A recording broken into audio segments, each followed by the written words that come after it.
welcome to this session on Ministry of Commerce and Industry. When we hear commerce and industry, the things which come to our mind is Make in India, Startup India, increasing FDI, ease of doing business, and much more, and Twitter Seva, which I'm sure Minister will talk elaborately on it. And it is our proud privilege to have the Minister of Commerce and Industry, Srimati Sitharaman ji. Friends, I must tell you, she had a very, very hectic schedule and she had to reorganize it so many times, but still she made it to this session. And on behalf of PIB, we want to really thank you, madam. And even today, I apologize, we were half an hour late, but she had to attend certain urgent meeting. So now I formally welcome on behalf of PIB, the Honorable Minister to this session. And as a mark of welcome, we are welcoming you with a bamboo shoot. Thank you. Thank you.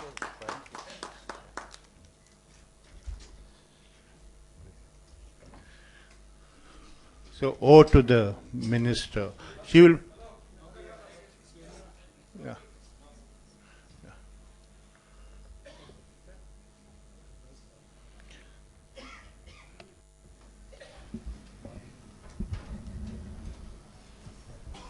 Good afternoon. I thank Frank for being fairly frank about the way I have reorganized my schedule, but then it's my duty, it's an opportunity to interact, and I certainly thank the INB Ministry for giving me this opportunity. It's well worth readjusting any schedule to come and interact, so I'm grateful for this opportunity. And I understand it's not just Tamil Nadu regional editors, but from Kerala, Karnataka, and Andhra, Telangana also you have representatives here. Am I right? Yes. All right. So Lakshadweep also. Lakshadweep also. Not Andaman and Nicobar. No Andamans here. Puducherry and Lakshadweep. And where are you going to have Andamans then? Andaman, they didn't send it. Oh, okay. Okay. They're normally clubbed with South, no? Okay, fine. So, Vanakkam, Namaskaram, Namaskaralu, Andarkum. The opportunity, I think, is a good one because the government and particularly the Prime Minister normally feels that most often we ministers end up sitting in Delhi and talking to media, which is good, we should do that, but the regional media does not get the attention and does not have the opportunity to interact. So this program being designed to go all over the country and to interact, not necessarily to have a monologue, is, I think, well received from among us. I'm not sure how it is going with you all, but I think it's a very good idea. Broadly, I think my senior colleagues and INB Minister Venkaiah ji must have given you a picture, after which Ravi Shankar also must have spoken about most of the things that you want to say. I can broadly talk about Government of India and its steps that it has taken, but mostly I would like to confine to my ministry when I make my opening statement, after which, of course, in the interaction, I'll be open to most of what you want to ask me about. As you know, I deal with commerce and industry, and in the last 2 years, I would want to put before you some fundamental information. I'll start with the much discussed exports, about which in the last 2 years there's been absolute frank discussion as to why exports are falling, why is it continuously falling, what is the government doing about reviving it, and so on. So I'll start with exports only. Exports were valued. I'm not going to make it a very dry presentation, but I'll just go through some of the nuggets which are important for you. 262.30 billion US dollars of export happened between 2015 and 16, but it registered a 15.5% decline. That's a decline. And even though there's a decline and there was a continuous fall of various sectors and their export performance, there were some sectors which really stood out. They held out against this falling tendency. So some of the sectors managed to keep their export intact, and I'll just give you an idea of which are those sectors. There are 12 of them: tea, tobacco, spices, fruits and vegetables, cereal preparations, miscellaneous processed items, ceramic products and glassware, drugs and pharmaceuticals, ready-made garments of all textiles, jute manufacturing, including floor covering, carpet handicrafts, excluding handmade carpet, and plastic and linoleum. These were the 12 sectors which held out in spite of the declining trend. So they recorded positive growth in spite of the overall global tendency. However, other sectors such as rice, cashew, oil seeds, marine products, iron ore, leather and leather products, engineering goods, man-made yarn and fabrics, made-ups, petroleum products, all of them had negative growth. But this is what was the picture till before April. From June, this fall has been arrested, and this fall has been arrested due to various reasons. Primarily, I would think two things which we did in the last year, around September, by bringing in a major interest subvention scheme, which is called interest equalization scheme, wherein when an exporter can pre-export or post-export approach a bank and take loan, to that extent his loan will, the interest applied on the loan will be reduced by 3%. So that interest subvention scheme has become very popular. Most exporters have used it. How am I able to say? Because we normally have that money pushed over to Reserve Bank moves it to the banks, and in the banks, when the exporters come and take a claim, they get the money given as interest subvention, given support from the government. 100% utilization has happened till March 31st, and post that, in fact, on that day I was somewhere else out of the country. I had a call saying, please, you should ensure that the finance ministry continues with this for the next year. Let not there be a hiatus, so that there is a suspicion in the mind of exporters that this may continue, this may not continue. So from there I spoke to the finance minister. He readily agreed we need to support the export sectors. So that program continues, and it's very popular. That's helped a lot of people to keep their nose above water, as it were. So export performance is supported by the government by giving this. Another thing that we do is we also provide performance-based incentive scheme, export performance-based incentive scheme for both merchandise goods and also for services. So the moment when the payment is received for having exported a particular service or exported a particular commodity, the exporter receives a scrip, and that scrip could be of 5% or 3% or 2% of the export value. That could be taken as cash, or you can use the scrip to pay other things that you have to, any duty that you have to pay or any taxation that you have to pay. You can use that as a swapping arrangement. Even that has become very popular, and the takeoff is very good. So we think it is really making meaningful intervention in promoting exports. As per the regions, now before I go there, petroleum exports in 2015-16 declined by 46% in US dollar terms, and non-petroleum exports declined by 8%, and all this up to April. From June, the situation has improved. Except for Central Africa, East Asia, and the EFTA countries, all other regions recorded negative growth. So I'm giving you both from the point of view of commodities, from the point of view of region where it is suffering. Exports to top 15 destinations like the US, United Arab Emirates, Hong Kong, China, UK, Singapore, Germany, Saudi Arabia, Bangladesh, Sri Lanka, Vietnam, Belgium, Netherlands, Japan, and France recorded negative growth, again up to April. This gives you a picture of the much talked about exports. I won't further go into details. Situation is improved, the fall has been arrested. We have made sure that newer areas in Africa, Latin America have found, markets are found there, exporters have diverted a bit more there. Now it's moving upwards. But I'm very cautious to say this. The fall has been arrested, but the growth or moving upward is going to be slow, but it will be steady. That's my feeling. I'm not promising that it's going to shoot up quickly. It is going to, because the global demand position has not changed at all. Now, since we are here in the southern region, other things which commerce does. We spend a lot in the various states for promoting export-related infrastructure. This used to be done under a scheme called ASIDE.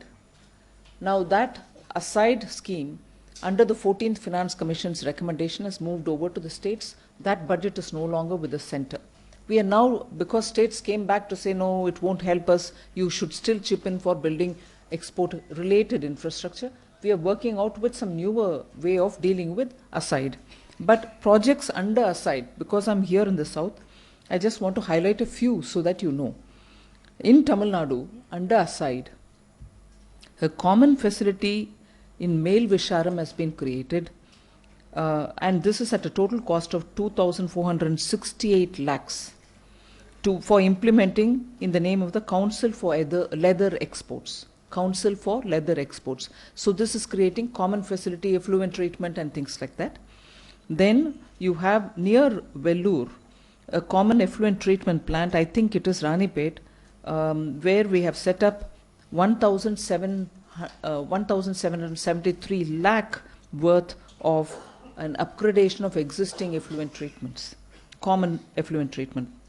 Then in Madhavaram, a CETP, again common effluent treatment plant in Tamil Nadu has been set up at 1,308 lakh of rupees. Then additional capacity has been created in the ZLD system in Tamil Nadu, again at 1,864. This is the Vishtech CETP area. So these are for Tamil Nadu. In Kerala, again eliminating export rejection due to microbiological contamination for the spice related exports which are happening from there, 1,165 lakhs have been spent, and this is the implementing agency is our own spice board. Most of the microbiological contamination causes a lot of rejection in spice exports, and that's been a matter of concern. So we established this treatment and elimination process. In Karnataka, we've established cargo and cold chain for export of perishable goods, and that is in the Kempegowda International Airport itself. And that has been set up at 1,800 lakhs through the government of Karnataka. Then you have spices exporters entrepreneurship facility which has been created again in Bangalore at 922 lakh through the Indian Institute of Plantation Management. Then again talking of ASIDE, in Andhra Pradesh, there is a mega leather cluster being formed at Kottapatnam, and that required 537 acres of land, which government of Andhra Pradesh has been kind enough to allocate, and we've given a grant of 125 crores. Then the construction of a new campus for the FDDI, the Footwear Design Development Institute at Hyderabad, has also been completed, and the approved cost of this was 115.95 crores. If you're all right, I'll continue with a few more of commerce related thing. The plantation sector has received a lot of assistance from us. India, you know, is the largest producer of spices, and through the Spice Board, we certainly do a lot of promotion of export of spices. Production of spices in this country comes around 60 lakh tons, of which 13 to 14% are exported to more than 150 destinations around the world, and the remaining 80%, or slightly over 80%, is consumed domestically. In the case of cardamom, which I like to mention specifically, the small cardamom, not the black big cardamom, the small cardamom, there is an all-time achievement of 5,500 tons valued at 450 crores, which have been exported in 2015-16. That's an all-time high for export of cardamom from this country. And you know, we are seeing extreme tight competition from countries which earlier did not even match up in terms of meeting our levels of exports. Guatemala is doing very well in Latin America. Vietnam is doing very well, again, from Southeast Asia. So the competition is now coming from smaller countries because they're more cost effective.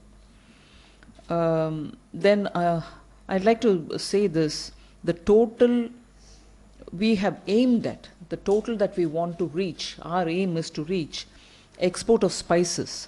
We want to reach 3,000 million US dollars by the year 2017. That's our target, and we are working to achieve that in terms of spices export. Now, Spices Board again has set up crop specific spices parks. What do I mean by that? For instance, in Guntur in Andhra Pradesh, there is a spice park set up to take care of promotion, value addition and export possibility for chilies. Like that, in the country we have set up spices park all over the country in order that many other spices are also benefiting with value addition. Farmer can come, either keep a stock there if he doesn't have a storage facility, or he can immediately give it off to a seller who there and then can have value addition done. Remove the moisture, powder it, make it into a masala, or make it into some other condiment, but use it there and then in a very transparent process, so any buyer can come there and see that the process is all absolutely completely mechanized, no human interface, high phytosanitary compliance, so export promotion becomes easier. I'll just name the centers. You can always then check up about the spices which are adjacent to that region.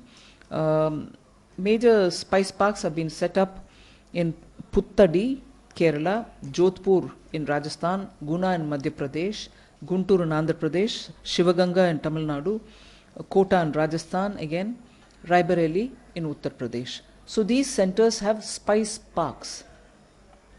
Other than that, in order to establish quality evaluation, because most often, as I said earlier when we were talking about products which are being rejected, most often our spices are rejected because of some residual matter in them. It could be any preservative or cultivation. At the time of cultivation, you use certain pesticides which have a residual, balance in it.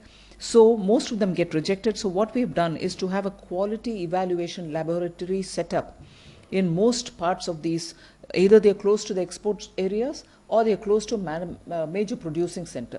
So Kochi, because it's near the port and also because it's in Kerala, Mumbai, Guntur, Chennai, Narela, Toothukudi and Kandla have analyzed nearly 4,36,871 samples and enabled exporters to either be sure of what they're exporting or caution them on any residue. So actual ground related promotional work for exports are happening through these centers, which are making sure that our exports do not fall because of poor quality. This is about Spice Board in general, which deals with 52 spices. The Spice Board deals with 52 spices. The headquarters is located in Kerala. What we have done after this government has come, the Prime Minister's direction was that Spice Board is doing its best job. But in every region where there are specific spices growing, we should have the local exporters, local producers sit and talk about how they want to promote their own and be a part of the Spice Board at large. So in order to promote state-based particular spices, like for instance, chili has a very big presence in Andhra, Telangana and Karnataka.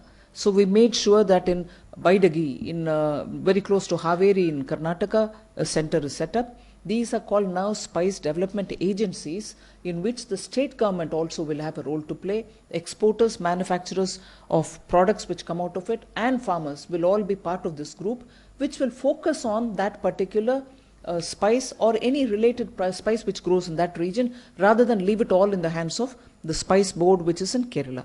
So like for instance, for chili and black pepper, Baidagi Center in Haveri, Karnataka, in Baidagi itself, close to Haveri, will take care of red chili, which is of a particular quality in Karnataka, together with black pepper. Telangana will have spice development at the moment with Guntur in Andhra Pradesh, where they are looking at red chilies, both from the Varangal variety and also the Guntur variety. Similarly, we will be having one center in Madhya Pradesh, which takes care of growing dhania, the coriander seeds. In Unja in Gujarat, we'll be setting up for jeera. Similarly, in Rajasthan, Jodhpur, there will be 2 or 3, but mainly looking at methi. And in Kashmir, in Srinagar, we've set it up for saffron. Similarly, in Barabanki, it will be looking at mint. So like that, for focusing on particular spices, we have kept 11 centers from where particular spices will be exported. That's about spice. Now, I'll very quickly go to tea.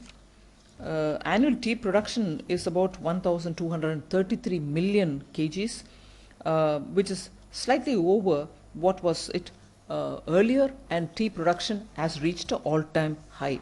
South India contributes 18.86% of the total area under tea in this country and 18% of the total tea produced in this country. We've introduced a pan-India auction system, which is an e-auction, and that has started sale of auction from 23rd June, if I remember correct, both at Kochi and Kunnur. It's also in very many other places, and from the 24th of June, we've started a center also in Coimbatore. So sale percentage after this e-auction has been introduced has gone up, and it is well over 90% in all these three centers. So this e-auction process has been very well received. Initially, there were apprehensions, particularly in Kerala. People thought for small tea buyers, it will be too difficult to come onto the auction platform and take it. But we listened to them, we heard them. Any difficulty that they may have, we've addressed them. So now I think the tea e-auction, the Pan-India e-auction is going very well. We'll be holding the India International Tea Convention 2016, the 7th one in the course, on 22nd and 24th September at Ooty. So Udagur Mandalam will be the place where that is going to be happening. We are looking at also converting many of the tea growing areas in Assam, in Sikkim and regions like that, and even in the south, into organic tea, because organic tea today gets very good price in the international market. They could brand it, they could have local flavors, they could bring in value addition, but conversion from what it is now to going into organic is going to be one of the major important steps that we'll be taking. Quickly into coffee. India coffee is cultivated about 4.34 lakh hectares of land. They are mainly in Karnataka, Kerala and Tamil Nadu. Karnataka accounts for 54.2% of the total, 19% in Kerala and about 8% in Tamil Nadu. These are traditional growing areas. I'm glad to say there are newer areas now coming up. Andhra Pradesh, particularly in the Araku region, has started growing, and they're growing very good quality coffee. Uttarakhand is also showing a lot of interest. Lots of palm farmers have come, and they're doing very good growing of coffee too. So both Arabica and Robusta varieties are receiving very well. And I'm happy to say that the attention which is being given for coffee in terms of pest control, and it's in terms of also meeting with the kind of problems that they have, whether it's a particular type of infection which affects the plants, we are giving a lot of attention, and that's been well received. We are looking at expanding on the coffee markets too, and on value addition. There are a lot of welfare measures which the coffee board takes, but very quickly I would only say 38,000 children of the laborers who are working in coffee, tiny growers and others have been given education stipend by the coffee board. Merit incentives have been also provided, and that has been in the case since the last 3-4 years. We shall continue with that. Rubber sector, of course, southern states are the most predominant in rubber. Kerala and Kanyakumari, many districts of Kerala and Kanyakumari district in Tamil Nadu are the traditional rubber growing belts. Southern states account for 78% of rubber planted area and 88% of the natural rubber producing area. We have taken steps for controlling the import of rubber, because that's become a big irritant. Imported rubber becomes very cheap. And as a result, many of our rubber-based manufacturing industries are preferring imported rubber rather than buying locally produced rubber. However, it is a truth that what is the total demand in this country cannot be met by the imports, by the local production alone, because local production falls short of the total demand. There will have to be an import component, but we are restricting the imports so that it doesn't eat into the price that can be otherwise fetched by local manufacturers. I can narrate those steps which we have taken, but I think which has been often repeated. We are not. I'm not going into that.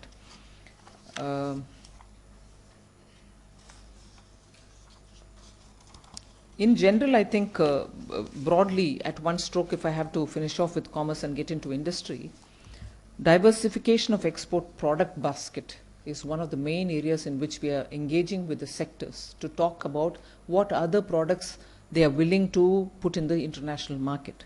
Then we are looking at, as I told you earlier, non-traditional markets and talking about also the FTAs which have been pending for a very long time to conclude them. Then strengthening export-related infrastructure, which I explained to you earlier. Biggest hitch, which many of the export sector-related people tell us, is the logistics cost, in which my ministry alone is not involved. It is railways, it is roadways, it's sea, customs, all of which will have to enable better logistics facility. India, you know, has signed the trade facilitation agreement in the WTO, which means we will have to put a lot of measures in order to facilitate export and import in such a way that there is a transparent mechanism. At port, you need 24/7 presence of officials. You need to have proper phytosanitary testing laboratories. FSSAI will have to be better geared to face any challenge which is posed. And similarly, the transport of goods from the place where they are manufactured to the nearest point from where they have to be exported becomes very expensive in India. All of us are relying on road.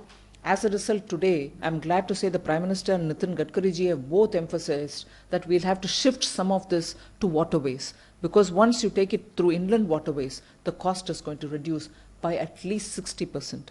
So we are emphasizing on cutting down on logistics cost, which will be a big relief to the exporters. Otherwise, the cost that is over and above after the product leaves the factory gate or the manufacturing gate, the cost that is put on the commodity before it gets exported is the one which is really making the big difference in your competitiveness. So logistics is where we are placing a lot of emphasis. And protection and to sensitive domestic sector has been already kept in mind. We do not want to do anything that is going to hurt sensitive domestic manufacturing sectors. Foreign trade policy, MEIS, SEIS, schemes that I've talked about. So I won't go into much of that. With that, I briefly finish off with commerce related things. Should I continue with telling you about industry and then do the interaction? Will that be better? If I talk about industries, first I would want to say that the gross value added of manufacturing from India has grown substantially. Between 2012-13, 13-14, 14-15 and 15-16, I just want to give you the growth of gross value added of manufacturing sector, because after all of us are going to focus when you're talking of DIPP, we will talk about Make in India. What have you done in that? What have you done in that? I want to tell you that manufacturing sector grew at 9.3% in 2015-16. Manufacturing sector, which is much higher than the 5 to 6% growth in the last 3 financial years. So 9.3 versus 5 to 6% growth is what I want to put before you, saying Prime Minister's flagship program of Make in India actually has brought the difference in the ground, and the figures are showing it for you. If this is about 3% growth increase difference, if it is growing at 5 to 6% 3 years before, now we are saying it's growing at 9.3%. I'll just give you the figures. 2012-13, it grew at 6%. 13-14, it came down to 5.6%. 14-15, even further, 5.5%. Whereas now 15-16, it's growing at 9.3%. So it's having an impact, it is showing. 14-15 and 15-16 are estimates still, but I'm giving you a revised estimate figure. What are the global rankings that I'll certainly draw your attention to? Because these are important indicators, and they are not indicators prepared by me. We are third in the list of top prospective host economies, according to the World Investment Report 2016, which is prepared by UNCTAD, UNCTAD. And this description, third in the list of top prospective host economies, is for the years 16 to 18 that they've given us. Between 2016 and 18, if you were to rank based on this investment angle, which are the prospective host economies, India ranks third for the years between 16 and 18. Then for the global competitiveness report, we have improved by about 16 positions to the 55th according to the World Economic Forum. We have, of course, a lot of quite a lot of improvement to show, but as it is, we've improved 16 positions. Then ease of doing business report, we were ranked 142 earlier among 189 countries. We improved and moved over to 130th rank. That's the last one. The next one is due to come now. We are very close to the next one, so I won't harp on this much more. Logistic Performance Index, which came very recently out, very recently. India has improved 19 positions to reach the 34th position in the World Bank's ranking on logistics. So actually Make in India is actually showing impact on various things: logistics, your investment potential, your manufacturing in terms of performance of manufacturing, and so on. So if we were to look at the total impact of Make in India, we are not talking from out of our cuff. You take the indicator as per investment, you take the indicator as per logistics, you take the indicator according to the output of the manufacturing sector. In all these indicators, we are definitely moving upwards.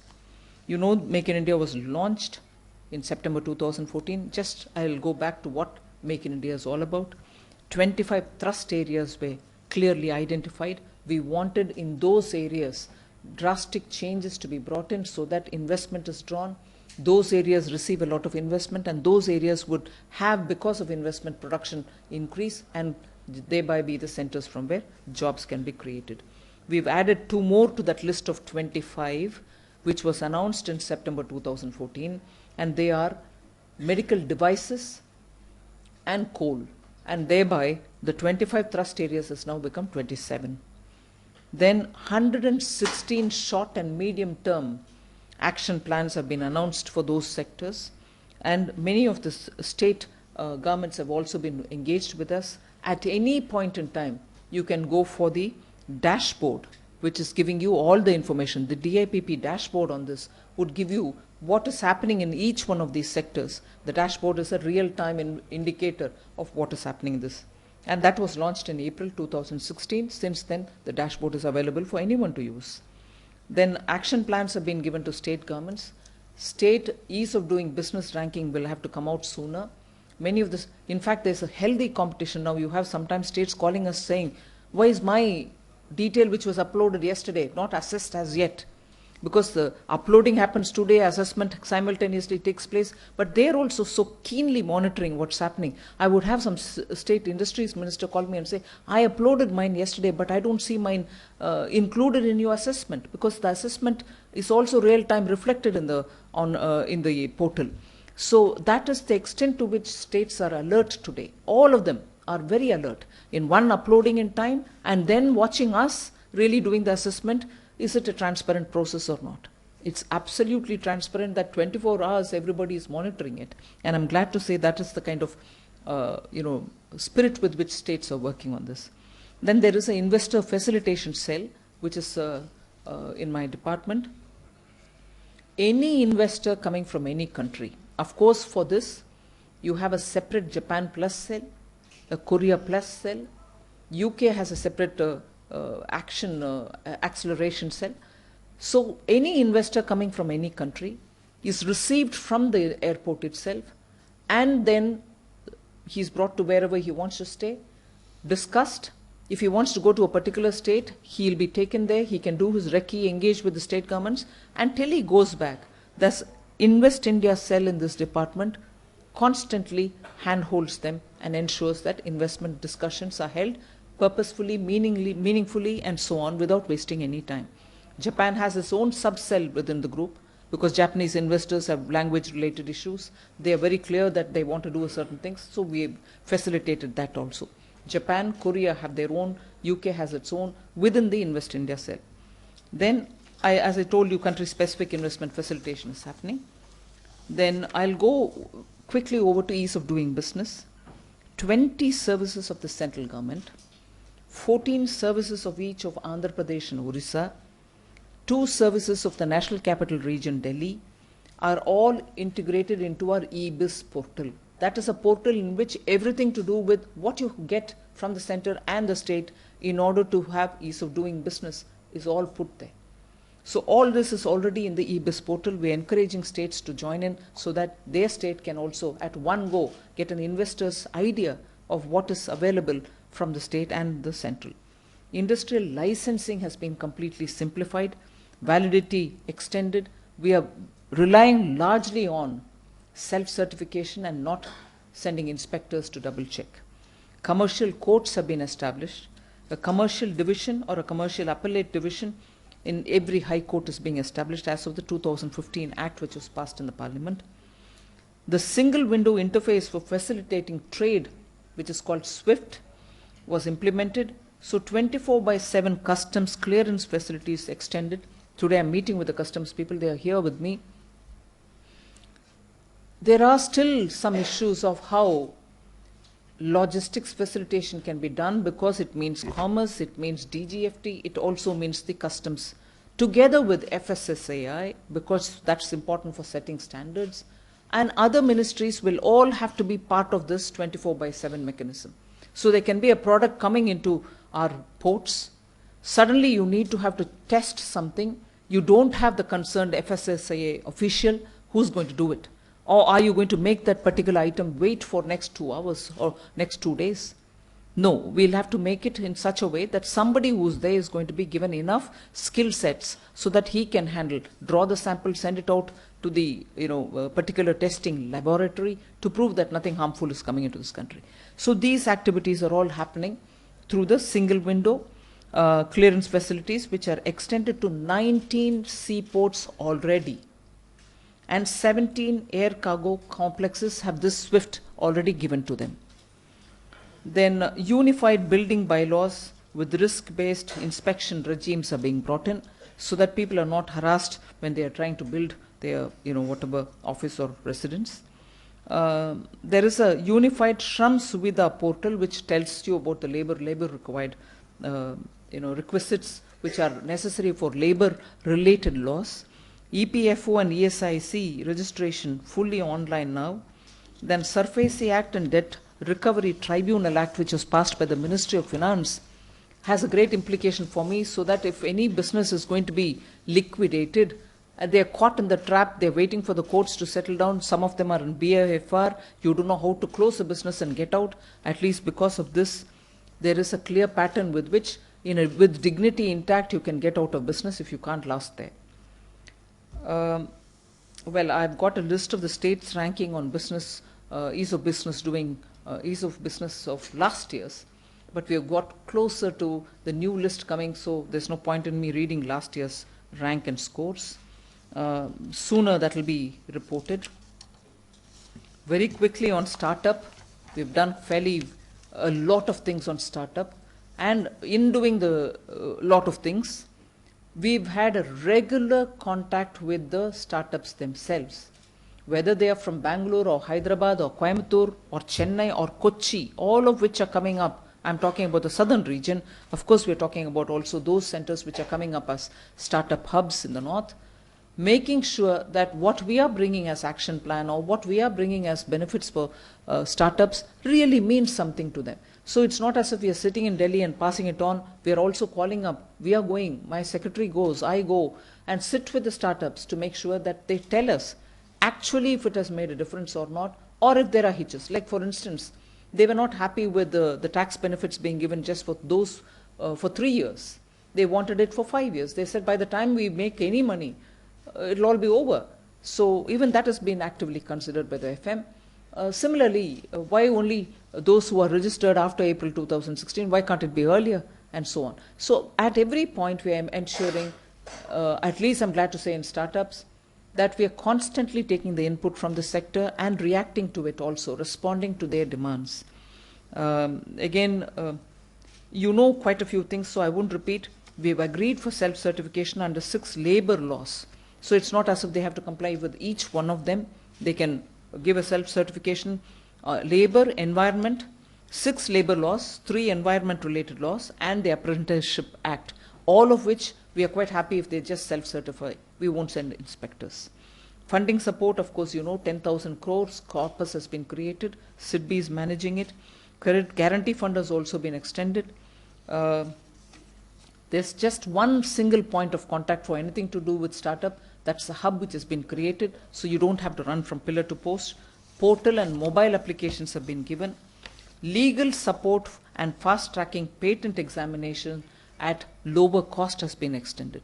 So any startup which has a patent which has to be registered, fast-tracking will happen for them. They don't have to have the long queue waiting for the clearance.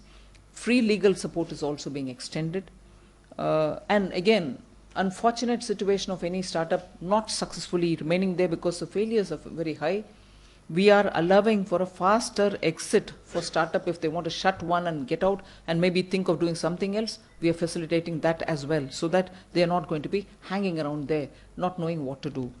Atal Innovation Mission, which is largely governed through the Niti Aayog, self-employment and talent utilization program called SETU, all of which are for promotion of innovation hubs. Grand challenges are being held to elicit the best innovative idea which is coming in. We are now Department of Industrial Policy and Promotion, HRD, Niti Aayog, Department of Science and Technology. All 4 of us are working together to keep the momentum up on startups. So it's not just one ministry, all 4, DST, DIPP, Niti Aayog and HRD. Innovation centers have been established in many national institutes. 7 new research parks are being extended. Bio clusters are being formed. Bio incubators are being established too. The next very quick one I'll go into is foreign direct investment. Investment and the policy. Most sectors or activities can now have 100% FDI. We permit that. Many of them are going through the automatic routes. And in some cases where there will be reservation, we've capped it, let's say at 74%, and over and above 75, you will go for government approval. So the approach has been where it is not an issue, you allow 100% automatic, but where there can be issues otherwise of licensing or permit, we've capped it at something and then said go to the government for clearance. Equity inflows, I will, if you want, I'll send the graph for you all so that I don't need to read it out. It shows an all-time high. We've reached 55.6 billion US dollars. 55.6 billion US dollars of FDI this year. The policy reforms have been variously said. Recently, the cabinet gave an approval. It was announced, I remember, was it sometime in July? Yes. The FDI policy of the latest tranche that we announced. Last cabinet gave an gave a post facto approval for it. Then intellectual property rights, again, it's a very critical area in which we are holding, after having announced the policy, we are holding road shows in most parts of the country, just to make sure small and medium firms, exporters, innovators, all of them understand what we have brought out as a policy. The policy is comprehensive. Patent rules and trademark rules are being amended to make procedures simplified. They are amended only for making the procedure simplified. The Office of the Controller General of Patents and Trademarks is being strengthened so that they can speed up patent and trademark processing. Manpower has been increased, and therefore there's a lot there. Then the final thing is about the industrial corridors.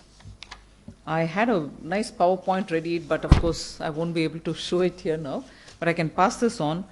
If you can visually imagine, we are talking about Mumbai, Delhi, but that Mumbai, Delhi is also going to have a southern extension southwards, which will come till Aurangabad.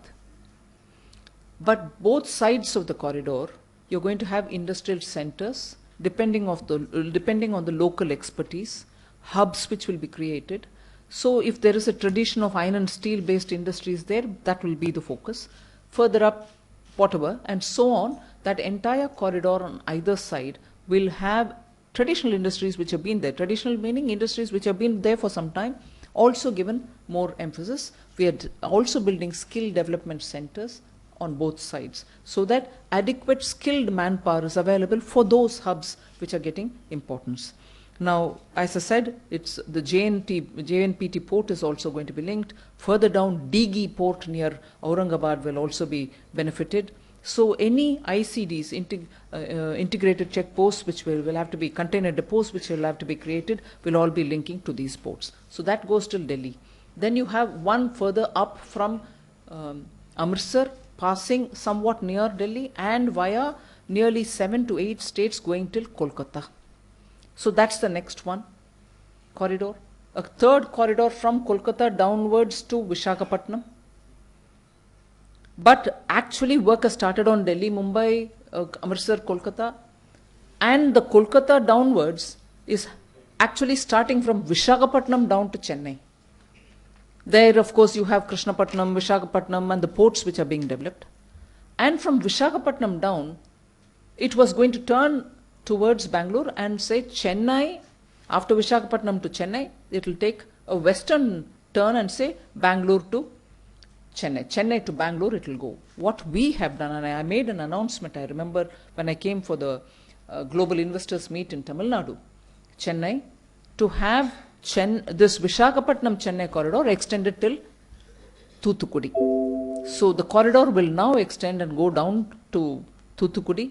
If anything, we are also planning, if there is possibility, I am working with the state government to have this from Thoothukudi extended to Kolachal. Because Kolachal is where your INA import is coming. So we are looking at that, but the route extension will have to be decided by the state government.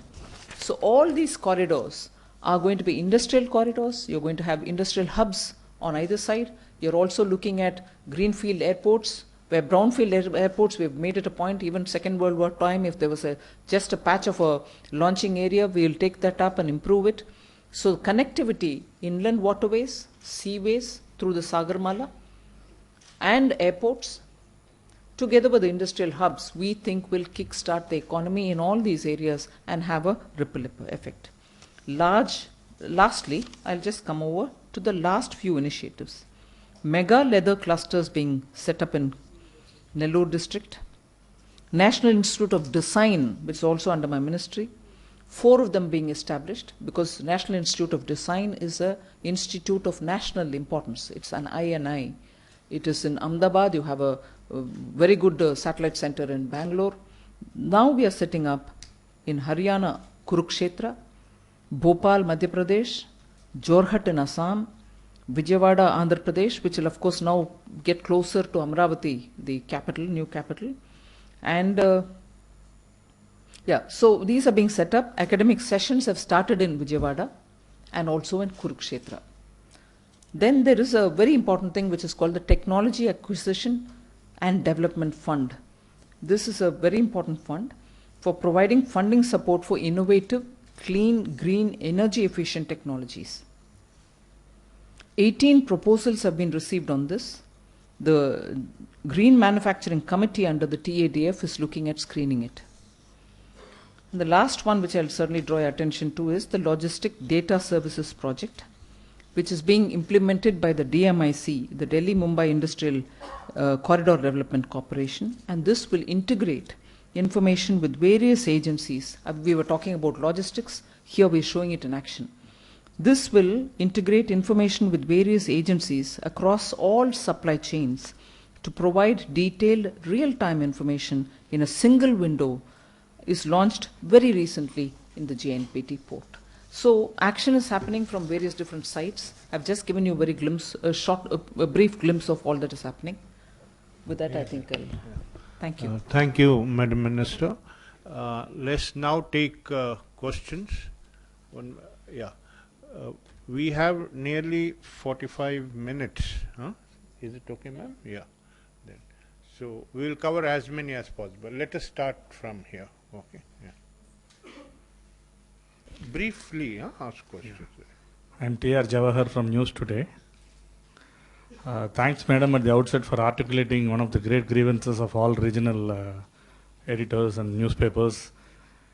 Most of us are not in Delhi, but Delhi media means you have to be in Delhi. So you have rightly said that the regional media has to be recognized at the regional levels, not at Delhi. We don't have to come to Delhi, you are coming to us. So thank you for that. You had mentioned that exports have been falling or even stagnating, and that fall has been arrested, but manufacturing has grown. So the gap obviously has been in local consumption. That is a natural inference. Could you please specify which sectors have been contributing in the manufacturing in a big way for this growth? And secondly, what has been the contribution of MSMEs in this growth? Because they are the backbone of commerce and industry in India, in terms of both job as well as in terms of output. Because MSMEs are really suffering, that is the reality here. Particularly in Tamil Nadu after the floods, most of them have not even received the insurance after 9 months. This is the sad reality of MSMEs that we are facing here. Secondly, on the FDI front, you said there has to be protection on some sensitive sectors. Is media part of that sensitive sector? What about FDI and media? Please clarify. Thank you.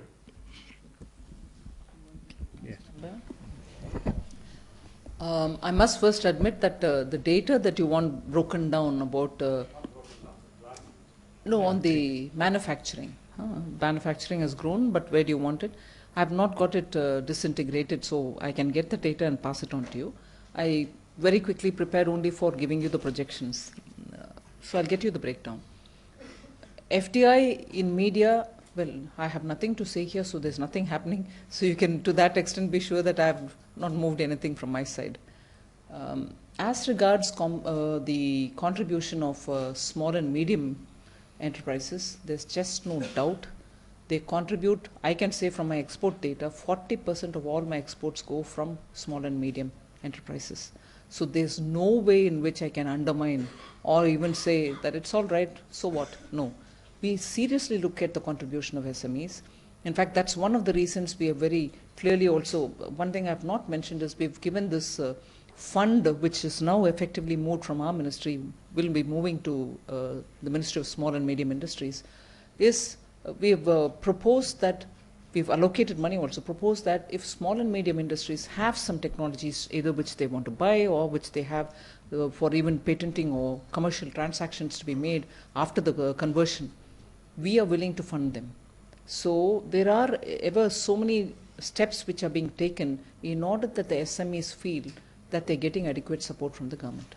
We recognize their role not just in the exports but also in the domestic market. More importantly, we recognize their role that they create in situ jobs.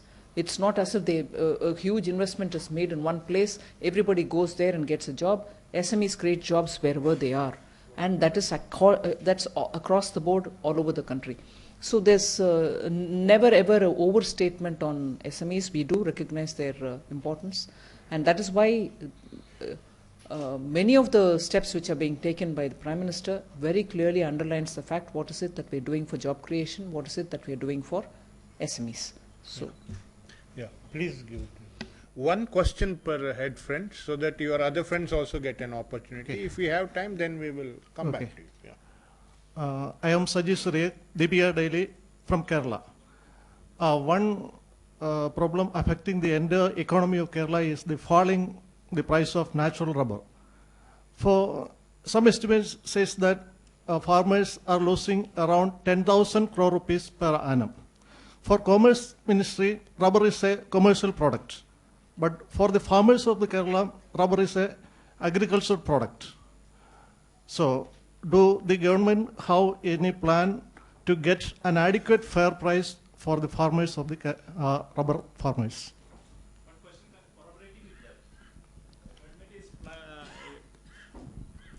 It is heard that government is planning to deliver a national policy regarding rubber. Whether it will be announced soon in the period of this government. Yeah, sure. In fact, the policy was ready. The policy was ready. As is always, you have either a state election or a parliament or something, and as a result, it had kept moving. The date on which I could release kept moving. We'll soon announce it, so you can be sure of that. On the rubber, First, let me put it very clear and upfront. If any government, and this is not selling myself, but very clearly, if any government has responded to rubber growers, I would say this government has done as good as anyone else would have done. Every time an MP from a rubber growing area wanted to speak out on issues related to rubber, I've been available. I can give you the number of times I've met the Chief Minister. He's been very concerned before the elections, that Chief Minister, and continuously, as you said, it plays a very important role in the Kerala economy. But on the specific question that you asked about why not give a minimum price, I remember even as we were talking about it in 2014, I've been very clearly informed, and nobody has contradicted me, that there was some attempt to give a minimum support price earlier, long back, much before this government came. It didn't work out. So, as a starting idea also, minimum support price was never discussed. In the sense they discussed, but they would say it didn't work out last time, we have to see how best to go. So it didn't give me the encouragement even to think about going back with a minimum support idea. But what issues that we are trying to address are, look, price related or weather related fluctuations in the realization of a farmer should be addressed. It could be this month or this season, this crop season, or this time when you tap the rubber. It could be you're not able to because there's not been adequate rain, output is coming down, or for some reason the dryness in the air, or whatever factors affect the output also affect the price realization. It could be an international price also which affects your local price. It could be the total volume of imported already in the country rubber which is affecting. So it's a very complex situation. But eventually the small rubber grower in Kerala unfortunately suffers because he doesn't get the price that he needs. But there is also this issue about which there's been a lot of report in the media, which I did say. I'm not sure actually. The rubber board of course gives me a picture, but several times that's also questioned. I'm not sure actually what is the cost of production. We are now, as a result of the 12th plan, funding non-traditional areas also to grow rubber. Tripura has done very well. Assam is doing it. Meghalaya is doing it. Some parts of southern Orissa and northern Andhra Pradesh are also willing to go into it. We need more rubber to be cultivated in this country. But the cost of production seems to vary. Now, which is the price which I'm going to be determining? So is this the import price? Is this the local cost of production based price? So there are issues. And that is why even recently, some questioned me saying, don't your rubber board give you the information? It can give me the information, but I want to do it by state. I want to know what will be the cost of production in Tripura, what will be the cost of production in Kerala, because I have to be fair to all the growers. So there is a lot of work happening in rubber. Unfortunately, the sooner it benefits the grower, I'll be happy to. Yeah. That gentleman, yes. Madam, this is Preetham from Bangalore. I want to raise two short questions. One is regarding coffee growers problem. There is lack of authorized certification agencies in Coorg especially. That's why small and medium growers are facing problems, especially while fixing the prices. Another one is price variation for Areca growers. They are facing problems. What are the steps you have taken to fix these problems, madam? Yeah, please give the mic, Srividya. Ma'am, your ministry has announced a coffee integrated project, which has been received very well by the industry. But recently you also told the parliament some 600 crore of money has been gave to the farmers through the coffee board. But what we hear from the industry is this money actually has not been received by them. So just want your take on that, basically what. 1 minute, I'm picking on your own words. You heard it from the industry or you heard it from the coffee grower? No, the coffee associations and coffee growers, both of them, the coffee integrated project. Okay. On the issue of not enough centers available, we've started something. It might take a month or two to see if we can really show the effect on the ground. Lots of growers did tell me about it, but I may not be able to give you anything concrete at this stage, but I'm, yes, seized of that problem. One. Second, you asked me about Areca. even as we speak now, I've taken it upon myself, although let me be honest here, because in Modi government, all of us ministers do it because we need to, integrate between various ministries, and with information kept going to all other ministries without encroaching into anybody's terrain, we do work across the board. On Areca, and also because now I'm an MP from Karnataka, a lot of Areca growers had contacted me saying, we are in terrible soup. Last 2 years we've not even sold our products, we're sitting with it. So we have asked the Agricultural Ministry to give a market intervention program through which some kind of a support can be given to the Areca growers. I'm glad to say that Karnataka government, because most of what you do from the center will have to go through the states, I'm glad to say that the Karnataka government also immediately sent a proposal wherein this market intervention price, which is normally shared between center and the state, the center gives a certain amount, we give a certain amount, both put together will be given to the ground. And in the ground, what is it that it'll do? We'll decide that between the two, a certain quantum of Areca nut will be procured at this price. One for the red variety, one rate for the white, which is the Chali variety. So the prices will be determined based on the cost of production of Areca, white Areca and red Areca, and then based on the cost of production, that technical committee and the CACP, which is the cost of agricultural CACP is the pricing Commission on Agricultural Cost and Pricing. Thank you. They decide together with the technical committee, based on the input which they receive from the Areca Institute in Kozhikode, what will be the cost of production. Based on that, they will give this market intervention support. So the quantity which is proposed will be procured at that price, thereby giving a support at least for those farmers who will desperately need that. The work is going on there. Hopefully we'll come up with a solution of giving a MIP, market intervention price, for procuring Areca. So that's that. Yeah. That's something. Oh, please hold on. We'll give you the mic and then. I gave a statement in Parliament.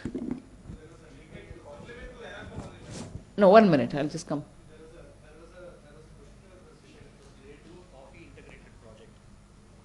Yes. Okay. On that, like it was stated that like some 600 crore has been given to the. Yeah. You told me about whether it is actually reaching the farmer or not. There is a question. I'll have to go back and check on that. Thank you. I'll do that.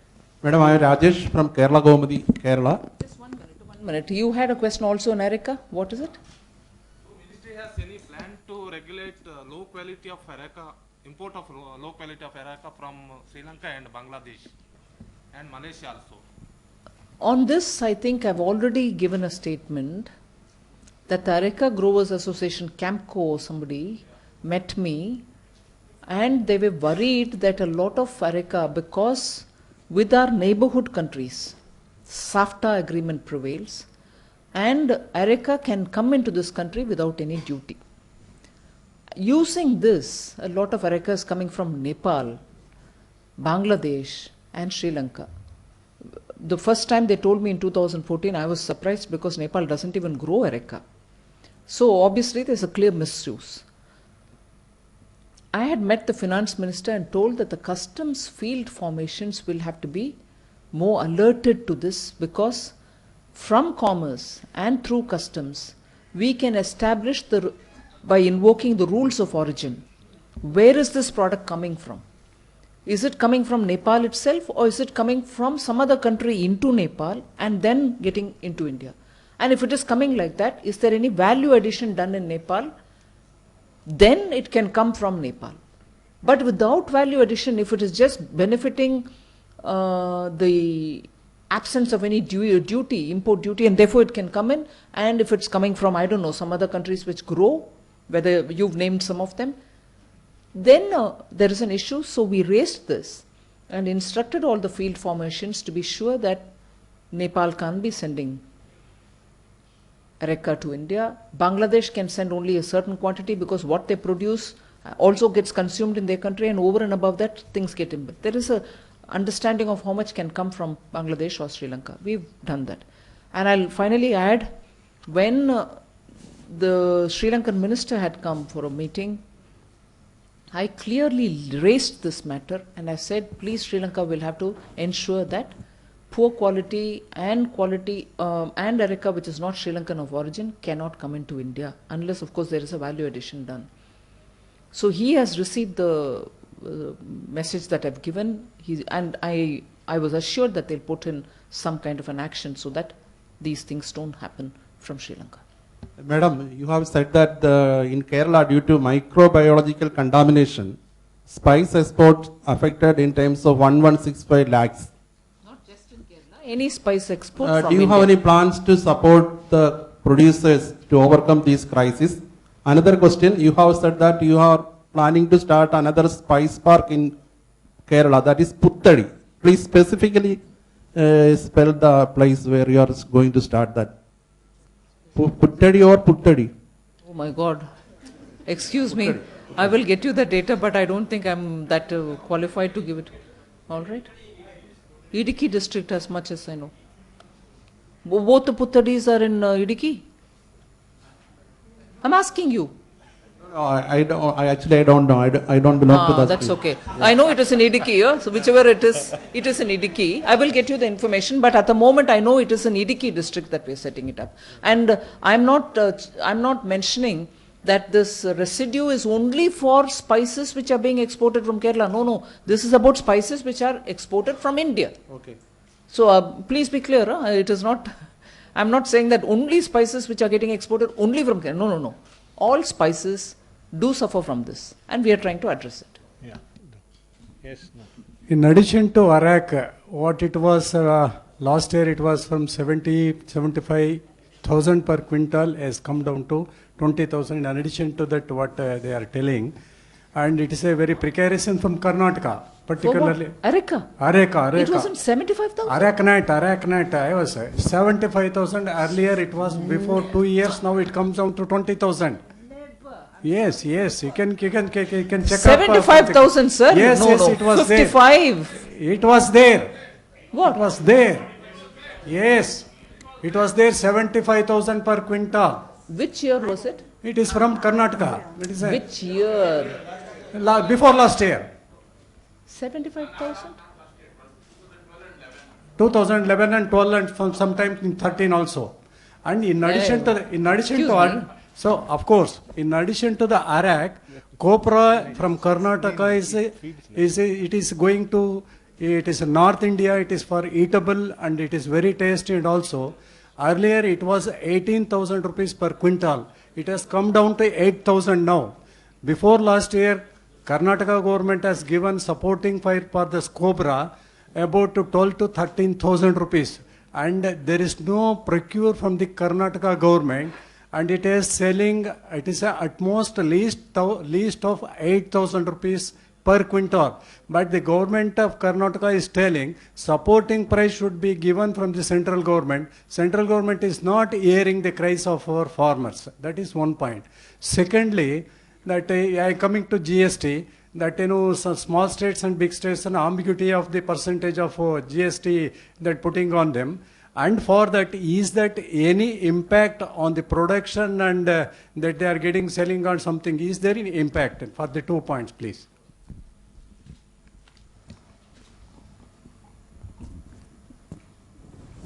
Areca 75,000 is a bit too much for me. No, I'm not disputing, sir. I'm not disputing. Your figures may be right. Any case, Areca is not, as I said, an area in which I have to come into picture at all, except when, as raised by that gentleman about import of poor quality Areca, import of Areca coming from countries which don't grow Areca, I can be responsible to give an answer. But on behalf of the government, as I was informing, on Areca, because there is a crisis today, because farmers are not getting the price which they need to grow, which they need to get, there is a complete exercise happening between agriculture and government of Karnataka, aided also by the Institute of Areca Nut research which is in Kozhikode. There is a formula which the government has to go by. And that is why I labor on that point. The cost of production of any commodity, in this case areca, will have to be decided or will have to be assessed with ground realities given by the Kozhikode Institute. After that, the committee looks into it on agriculture costs and prices. Then a technical committee looks into it. They, in fact, on my saying no chance, it can't be so low, they went to Karnataka, sat with the Karnataka government, spoke about it and came back. So with all these, there is a formula with which you arrive at what is actually the cost of production, based on which a market intervention price can be given. Golden days for areca growers if they had that kind of a price once. But today, what is the cost of production? Based on that, some price will have to be given to them so that they can, be at least temporarily satisfied. The government technically cannot always react only to the market's best price that the grower had. Rubber growers have been screaming for several years now. There were times when they had fantastic price. Now it's come down to 95 rupees, I think. Anybody from Kerala can correct me on that. There was a time when they had 250. It's now come down to 95. But government cannot give 250 to them, nor they can give the 750 per kg that you're talking about. Am I right? Huh. So we'll have to go by a formula which is based on cost of production. And that which is given is only to give some assuaging to the temporary hitch that they're going through. It can never compete with the market. Let's understand that. I can't, as Government of India, compete with that 750 per kg for areca or 250 per kg for rubber. It is to give those poor farmers, those small farmers who are just not able to meet their cost of production. That's the exercise which we are talking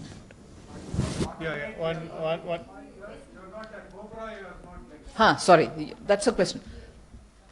See, commercial crop or export angled crop, I certainly deal with it. But on copra, it is agriculture which deals with it. I will take your message to the Agriculture Minister. The impact of GST and the production of the industry and commerce commodity. I'm glad, first of all, many states, the required number of states have cleared it. Then the GST Council will look into details. If you have any representations which have to be sent to the GST Council to look at these angles, please do send. They will be receptive to the thought. Yeah, madam. I'm Shobha Varya from REDIF. My question is on GST. There's a lot of confusion among people. Even the experts I interview, they say that they are confused about how GST is going to impact people. And services coming into the GST going to be included in it, and with because it's going to state.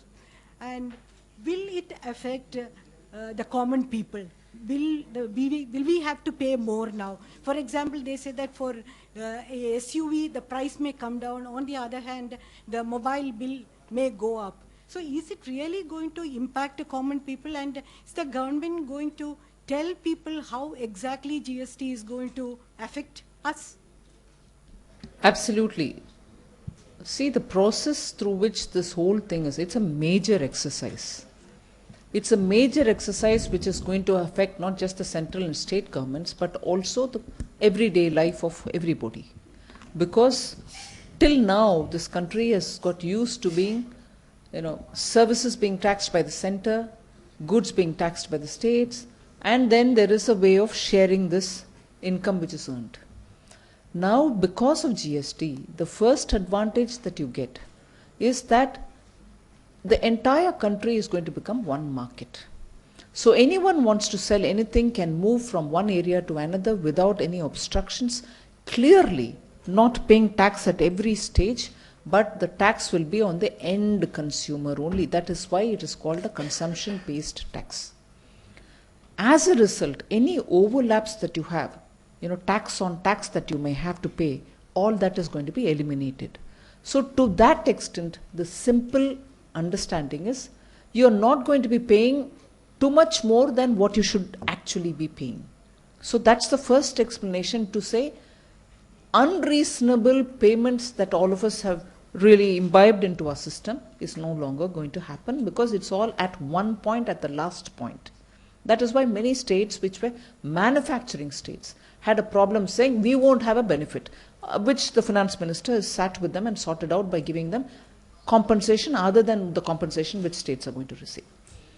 Now, once the amendment which has been passed, the constitutional amendment which has been passed in the parliament, is now happy to say that the required number of states have also passed it, then the GST council gets formed.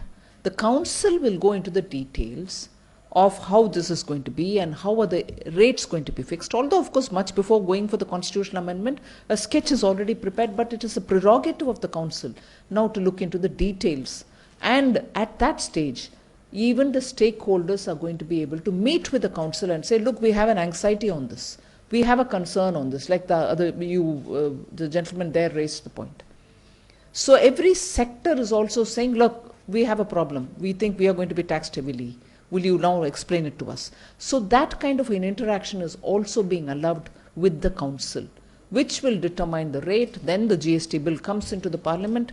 Then the details of it will all be constantly fed with into the public domain. So for every sector or for every state or for some sectors which think they are going to be harmed badly, eventually the message reaching to the common public saying you're going to suffer because of GST, all of this will be addressed sector by sector and as a whole by the process itself. Yeah, please, this gentleman. Madam, Yeah. I'm Aravind, I am from Veekshanam.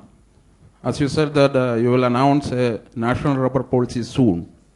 My question is that will you announce a revised minimum support price for rubber? Second one is, will you inculcate rubber into Make in India? If you inculcate, what all are the projects? The first thing, Make in India, I have not gone by commodities at all. We've talked about sectors where investments can come, where procedures can be simplified. Now we've added 2 more sectors in which manufacturing can happen. I have not gone by commodity sectors to look at Make in India. So I'm not sure where that line comes from. So that's one thing. Policy will be announced, definitely. But on the minimum support price, I have not had, even maybe just 10 days ago, I had a meeting with all the rubber growing area MPs from all over the country. I had the tire industry.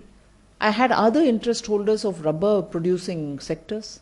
They were all with me. All of us sat together and discussed on elaborately, nearly 3-4 hours the meeting ran. Minimum support price was not one of the issues which was raised with the thing of, give us minimum support. It hasn't come like that. So if the MPs have not spoken about it in those tones, we are not considering at the moment anything to do with minimum support. Yeah, what's it? Yeah. Good, this side is waking up.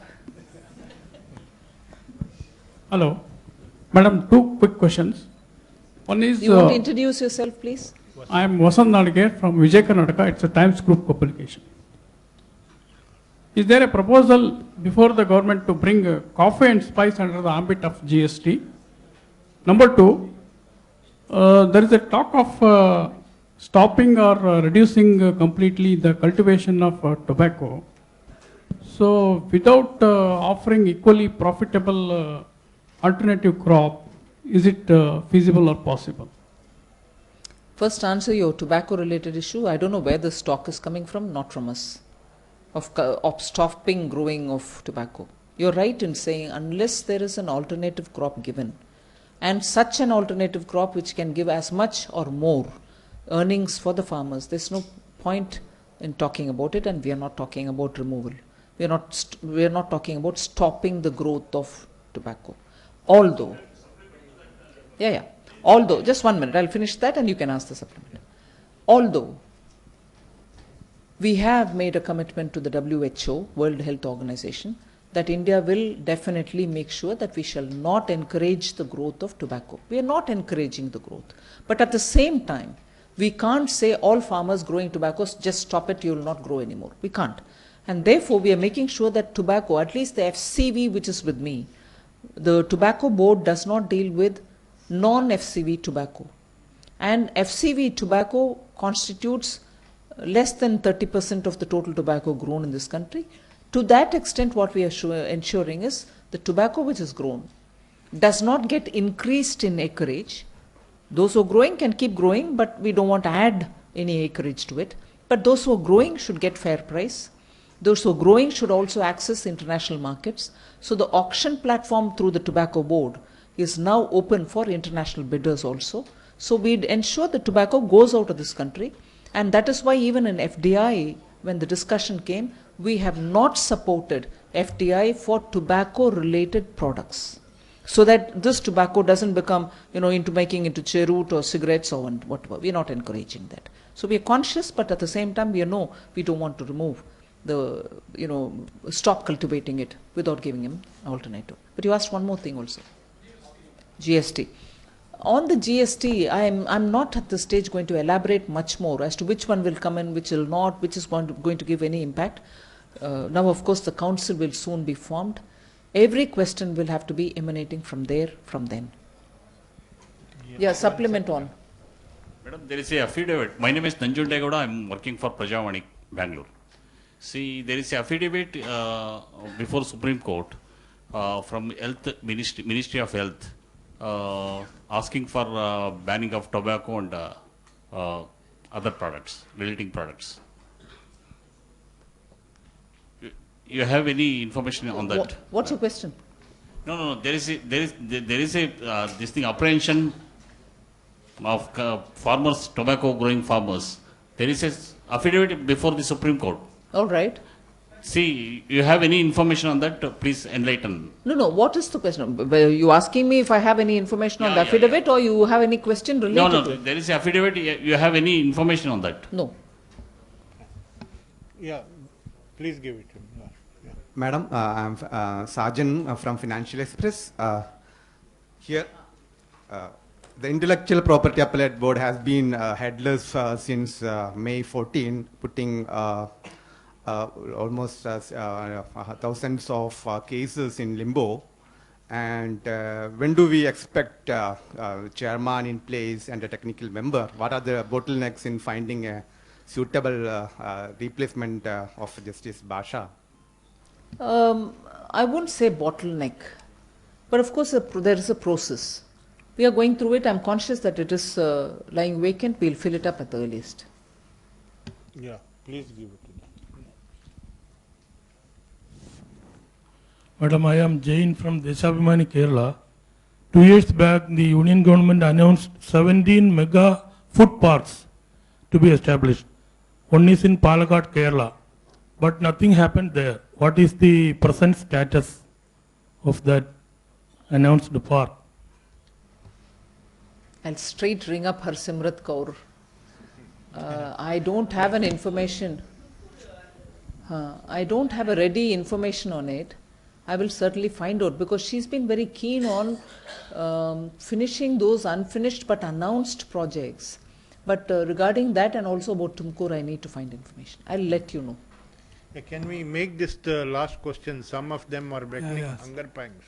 Madam, I'm Maswan Reddy, business editor, Ansinde, Hyderabad. You have said in your address that you are going to look at new products or new markets for exports. So can you throw some light on which are the new products you are looking at and new markets? And secondly, you have been supportive of SMS for a long. New governor, new RBI governor taking charge on Sunday. Do you expect any rate cut going forward? Well, on the new products, see, there is this whole effort now to ensure that we have our manufacturers joining and linking with the global value chains. We want to ensure that Indian producers somewhere link up to the global value chains. And in that process, it need not be a complete finished product that I'm saying, oh, this is now going to get exported. It could be even components to some of the products which are being manufactured abroad. Like many of our engineering products, many of our engineering parts which are being produced, many who were supplying to BHEL and companies like that now are finding extremely good markets outside because they're cost competitive. Many of our automotive parts, they're also doing very well. Our textiles have some segments which are extremely adding into some other, finished product elsewhere. So if you want me to name a product, I may not be able to do, but they are parts within parts of products which till now we're serving the Indian market, but which are good enough to be sold abroad. So we are identifying them by sector and doing it. So that's one. And the other you asked me about? New markets, as I said, it could be Latin America, it could be the Nordic countries, Eurasia. We are looking at agreeing for a FTA with them, which consists of the Central Asian republics, former components of USSR. These are the new markets. Yeah, quick. Let him ask. Yeah. That's not for me to comment. Yeah. Quick questions. One or two. Yeah. Ma'am, you mentioned earlier about the sensitive products and the need in the domestic sector to be protected. China, for example, which has been opposing India's interests on various international fora, including nuclear deal. Now, Chinese goods have swamped the market. In fact, almost retail trade, their goods have dumped all over. In the small scale sector and the medium sector, is there any particular plan to help revive them? And also the consumption of various strategies to reduce the consumption of gold and thereby reduce import of gold. Has that strategy worked? Can you give us some details about that?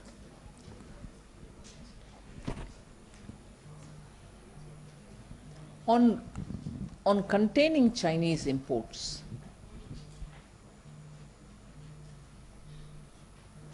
I can only, once I hear from any particular sector that it is really causing injury to them, the goods are getting dumped, I can have an anti-dumping investigation done and bring in an anti-dumping duty. Or given the rates at which we can have customs duty, import duty raised within the agreed bound rates given by WTO, where we have agreed to such bound rates, we can raise the duty up to the bound rates and therefore hope to have the import made more expensive and therefore not possible to come in.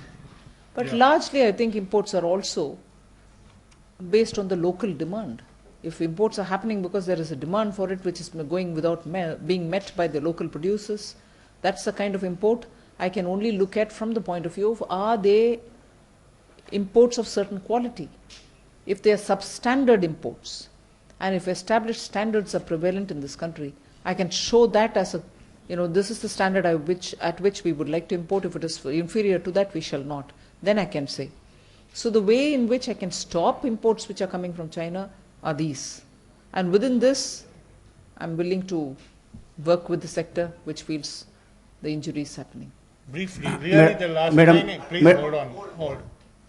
Now the gold, you have the finance ministry already speaking in detail about the alternatives to gold, gold bonds that they're coming up with and so on. Huh? I can send you the info, I don't have it now. Madam, Venkat Singh. There's this lady and then one more person who asked. Yes. That will finish. Venkat Singh from Raichur of Karnataka. The allowing FDI in defense manufacturing and also media, it is affecting nation integration and sovereignty of the nation.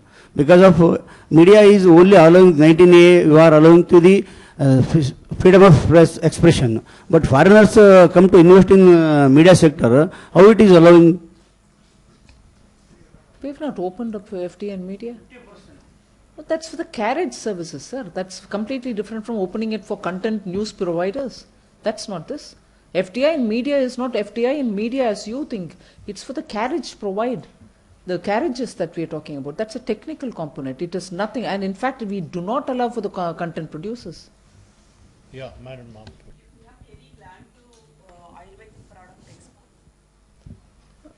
We support, I think, some of the Ayurvedic products which can be exported with MAIS scheme. So we don't, it's not as if we discourage them. If they come up, yes, we are willing to support.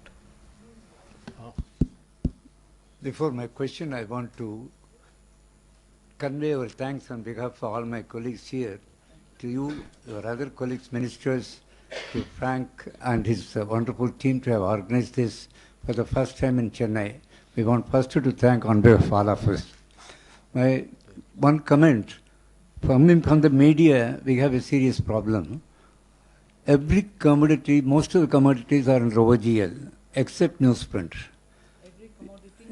Other than newsprint, seem to be under OGL.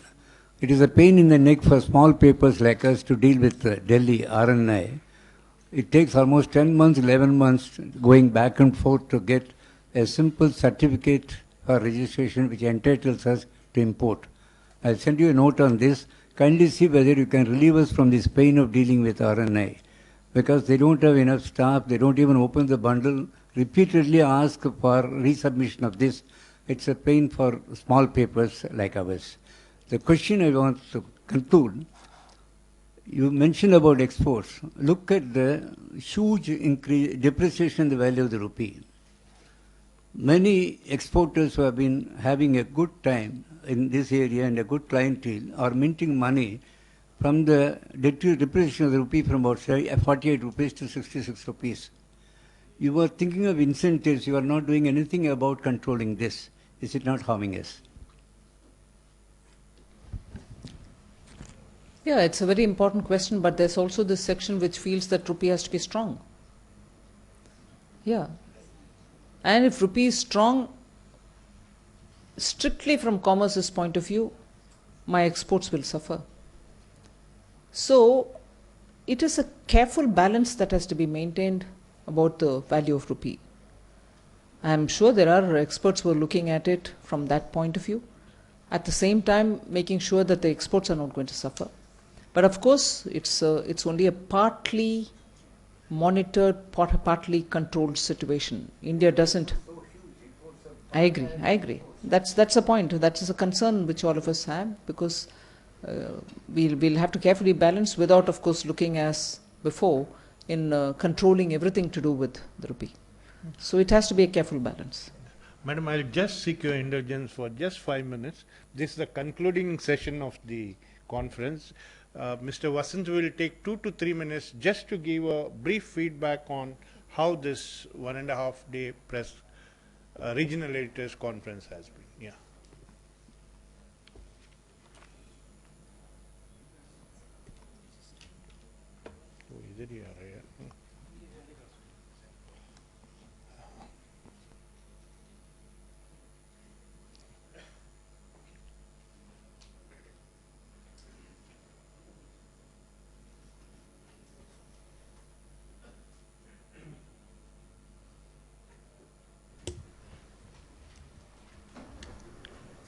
Hello everyone.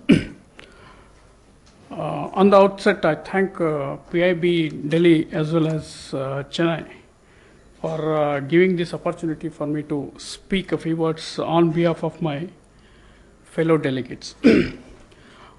I also thank all of you,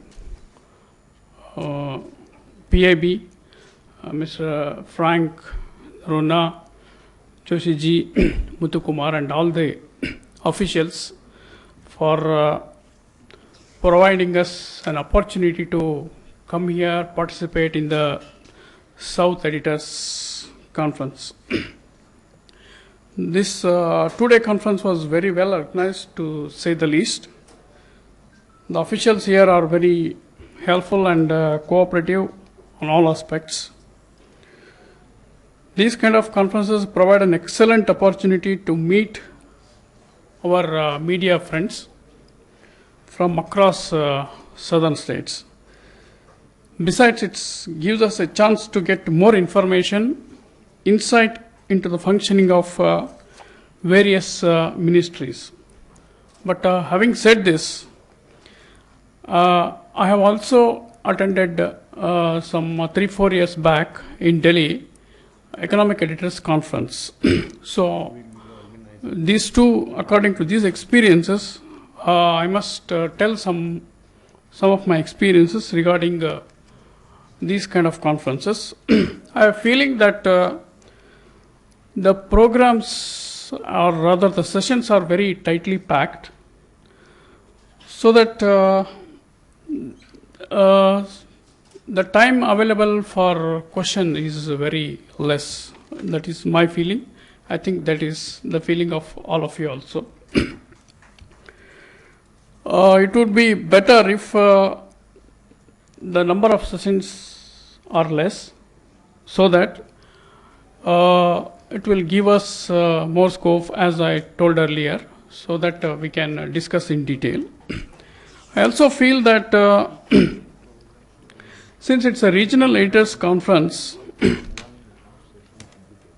PIB in future can look into a arrangement wherein there is a session, rather an informal session for participants among themselves to have some kind of interaction among themselves regarding the latest developments in the media, in their states or language papers and all that, so that they can have some sort of interaction among themselves. And last but not the least, while I thank Minister Nirmala Sitharaman ji for having come here, two more ministers could not make it, so it would have been better if they also had come and participated. Thank you. Thank you. Thank you, Mr. Vasant, and we have taken note of your suggestions. In fact, the very main purpose of this regional editors conference is to give a platform wherein that you have an opportunity to directly interact with the highest functionaries of the ministry, that is the ministers, because Delhi media gets it very often. And about other things, we'll see how we can really include it in our whole design. And it's been wonderful meeting you all. You have been so cooperative, but we would also like some visibility, because that is the basic idea of this conference, not only to gain deeper perspective, so that when you are writing, your writings are very informed. And especially, as Madam rightly said, the Prime Minister is keen that we go to the last mile, and you are the representatives of the last mile. And we really thank you for taking time off from your respective newspapers to come and spend this time for the conference. And Madam, you spoke about startups and incubators and the cooperation among all the ministries. As a part of this, we have arranged a field visit to IIT, which is a best example of it here. They'll be going at 3 o'clock. And ma'am, as a head of PIB, I would also like to thank my regional head, Mr. Muthukumar and Ira Joshi, and they have been really working hard to design this press conference.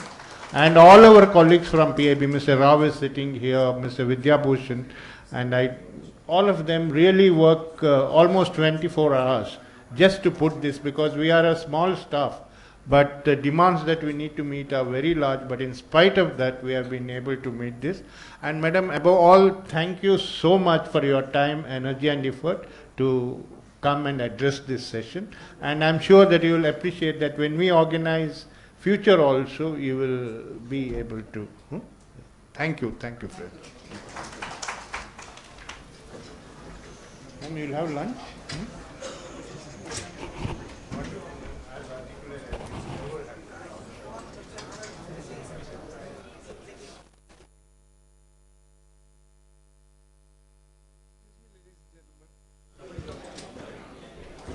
Ladies and gentlemen, just wait, please, just a minute. Let the minister leave. There is a small, brief video on the IITM that you'll be visiting. What Madam had spoken about the cooperation between ministries in promoting startups. There's a small 2-minute, just a 2-minute clip. We're playing it now. Please. Yeah. Innovation flourishes when 3 sets of people get together. The faculty, who has interdisciplinary knowledge, and then young students who can work 24/7. Another good part about them is they are willing to do whatever is required. But the third component is of industrial R&D personnel. And the IIT Madras Research Park was set up to bring the industry to the attached campus. IIT Madras Research Park is the foremost park in the country, and it has set a new benchmark of industry academia R&D partnership. It has 5 towers with 1.2 million square feet of built up area, plus about 265,000 square feet of parking lot. Over 50 Indian and multinational companies have set up their R&D in this park. IIT Madras has already incubated 100 companies in the last 3 to 4 years, and most of them are located in the research park. It is incubating 30 to 40 companies every year, probably more. Not just companies driving commerce, but companies which drives technology in the country, which can find solutions to the social problems of India. The research park has been built as a completely self-sustaining organization. Research park becomes a very important extension of IIT Madras to drive innovation, translate the technology from labs all the way to the market. Innovation flourishes when three sets of people get together.